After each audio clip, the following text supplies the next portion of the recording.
የሩሲያና ዩክሬን ጦርነት በመካከለኛው ምስራቅ ውጥረት ማለትም በኢራንና በአሜሪካ ጉዳይ ዓለም ተጠምዳ ትኩረቷ ወደዚሁ ሆኗል እንጂ ጉዳዩ እንኳን ከትላንቱ ዛሬ የተወሳሰበ ሄዷል በሚል ወታደራዊ ተንታኞች ስጋታቸውን ያስቀምጣሉ። ለዚህም ነው ሩሲያ ቅዳሜ ለእሁድ ከባዱን የሚሳኤል ማዕበል በዋና ከተማዋ ኪየቭ ላይ ስታወርድ ዩክሬን በራሷ አጸፋ ልክ እሁድ ለሰኞ ከ400 በላይ የሰው አልባ አውሮፕላኖችን ውርጅብኝ በሞስኮ የግዛት ሰማይ ላይ የሩሲያን አየር መከላከያ ስርዓቶች ስራ አብዝታባቸው ያደረችው። ዩክሬን ከጊዜ ወደ ጊዜ ድሮን በመጠቀም የሩሲያን አየር ክልል ጥሳ በመግባት የተለያዩ ኢላማዎችን መምታቷን ማጠናከሯ ሩሲያም ደጋፊዎቹ አውሮፓውያን በሚያደርጉላት ድጋፍ የተጠቃ ሆኖ በሚል ወደ ምዕራቡ ዓለም የውጥረቱን አድማስ እያሰፋች መቀጠሏ አዳዲስ የሰሜን አትላንቲክ አርክቲካዊና ባልቲካዊ በጥቅሉ የምድር አደጋዎች እንዲፈጠሩ በር እየተከፈተ ነው ተብሏል። ኪየቭ ሞስኮን ኢላማ አድርጋ ታዳለች። እጅግ በርካታ ሚሳኤሎችን ጥቅም ላይ አውለዋል። ዛሬ እጅጉን መጠነ ሰፊ ተብለው ከሚጠቀሱት መካከል ነው ሚሳኤል ያስወነጨፉብን። ኪየቭና ግዛቷ የሩሲያ ቅድሚያ ኢላማዎች ናቸው። ይህን ጥቃት ለማድረስ ለበርካታ ቀናት ተዘጋጅተዋል። ሚሳኤሎችን በማከማቸቱ ረገድም ሩሲያ ባሊስቲክ ሚሳኤሎችን ትጠቀማለች። ምክንያቱም ፑቲን እስካሁኑም የሚያምነው በጦርነት ነው። የሞስኮ ከተማ ከንቲባ ሰርጌይ ሶቢያኒን ከ400 በላይ ሰው አልባ አውሮፕላን ለጥቃት ወደ ከተማ ተልከውብን ነበር፣ ቢያንስ 85ቱን ወደ ከተማዋ በመቅረብ ላይ ሳሉ አውደምን በሚል የሩሲያን አየር መከላከያ ስርዓቶች ስራ በዝቶባቸው እንዳደረ ለማረጋገጥ ሞክረዋል። ዩክሬን በሩሲያ ላይ በዚህ ልክ መጠነ ሰፊ የሰው አልባ አውሮፕላን ጥቃት ስታደርስ ያዳሩ ከግንባር ቀደሞቹ ሆኖ የሚመዘገብ ነው። የሩሲያ አየር መቃወሚያ ስርዓቶች ምሽት 2 ሰዓት ተኩል ገደማና ንጋት 11 ሰዓት አካባቢ የዩክሬን ሰው አልባ አውሮፕላኖች ወደ ሞስኮ ለጥቃት እየከነፉ መሆናቸውን አረጋገጠ።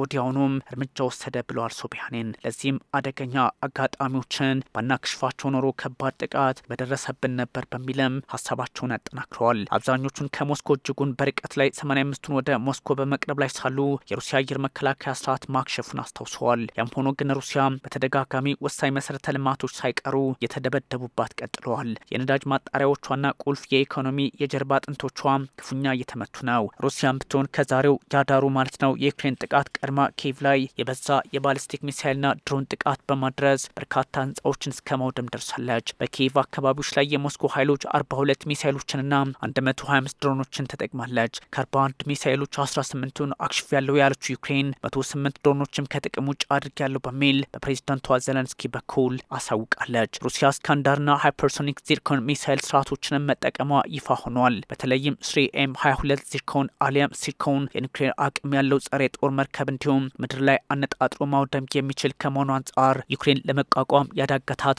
አዳር ሆኗል። ልዩ ወታደራዊ ዘመቻ ለማወጅ ወስኛለሁ።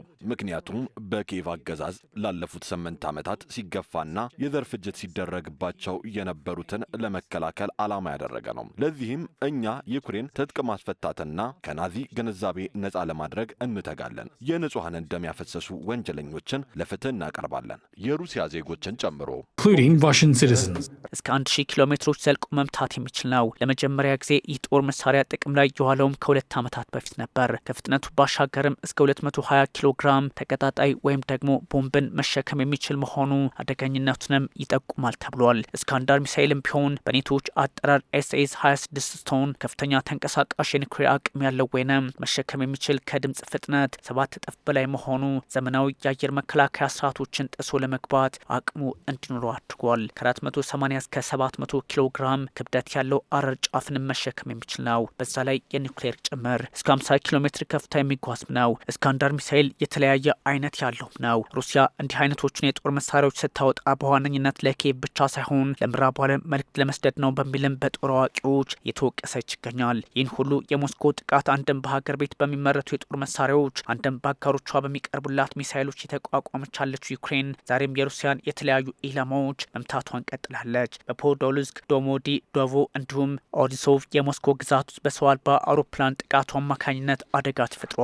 ሞስኮና አካባቢዋ በተደጋጋሚ የሰው አልባ አውሮፕላን ሰለባ እየሆኑ መጥተዋል። ከንቲባው ሶቢያኒን እንደሚሉትም በአንድ ሳምንት ውስጥ 1892 ድሮኖች ወደ ሞስኮ ተልከዋል። ምሽቱን እንኳን ከ370 በላይ ሰው አልባ አውሮፕላኖች ወደ ሞስኮ ተልከው እንደነበርም ተወስተዋል። የሩሲያ ዋይልድ ቤሪ ማለትም የሩሲያ አማዞን እየተባለ የሚጠራው ተቋም ሳይቀር ኪየቭ ከቀናት በፊት ጥቃት እንዳደረሰችበት ተነግሯል። ሆነ ብላ ዩክሬን እዚሁ የኦንላይን ማዕከል ላይ ጥቃት ማድረሷንም እንዳረጋገጠች ይፋ ሆኗል። ፕሬዚዳንቷ ቮሎዲሚር ዜሌንስኪም ይህኑ ግልጽ አድርገውታል። የሩሲያና የዩክሬን ውጥረት በቀላሉ የማይቋጭ ከሆነ አሁንም ወደ ሰሜን አትላንቲክ የጦር ጥምረትና በጥቅሉ ወደ ምዕራቡ ዓለም የተስፋፋ የሚሄድበት አጋጣሚ ይፈጠራል በሚል የተለያዩ ፖለቲካዊ ትንታኔዎች በመሰጠት ሂደት ላይ ናቸው።